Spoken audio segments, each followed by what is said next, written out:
আজকে বানাবো খাসির মাংস। কড়াই বসিয়ে দিচ্ছি, কড়াই গরম হয়ে গেছে, তেল দেবো। তেল গরম হয়ে গেছে, আলুগুলো ভেজে নেবো ভালো করে, লাল লাল করে। আলু ভাজা হয়ে গেছে, এবার তুলে নেবো। আলু ভাজার পর দেবো গোটা গরম মশলা, এলাচ, লং, দারচিনি, তেজপাতা। পেঁয়াজগুলো ভালো করে ভেজে নেবো। পেঁয়াজগুলো একটু ভেজে লবণ দিয়ে দেবো যাতে নরম হয়ে যায়। এবার দেবো আদা রসুনের পেস্ট, দিয়ে টমেটো কুচি। এখানে আমি হলুদও দিয়ে দিচ্ছি, পেঁয়াজ, কাঁচা লঙ্কা, টমেটোমের পেস্ট আলাদা করে নিয়েছিলাম, জিরে গুঁড়ো, ধনে গুঁড়ো, লঙ্কার গুঁড়ো। ভালো করে মশলাটা কষিয়ে নেবো। মশলার জল দিয়ে দেবো। এবার দিয়ে দেবো খাসির মাংস দেওয়ার পর আমি 10 মিনিট কষিয়ে চর্পি দিয়ে দেবো। তারপরে ঢেকে আমি 40 থেকে 45 মিনিট কষিয়ে নেবো।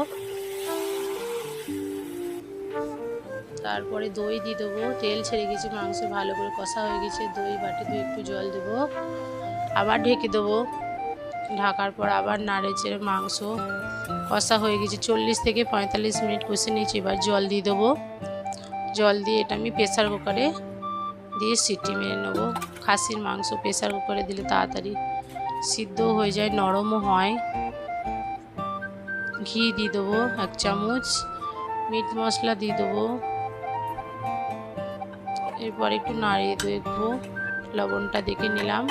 দেখে ঢাকন লাগিয়ে 3 থেকে 4টি সিটি লাগিয়ে নেব।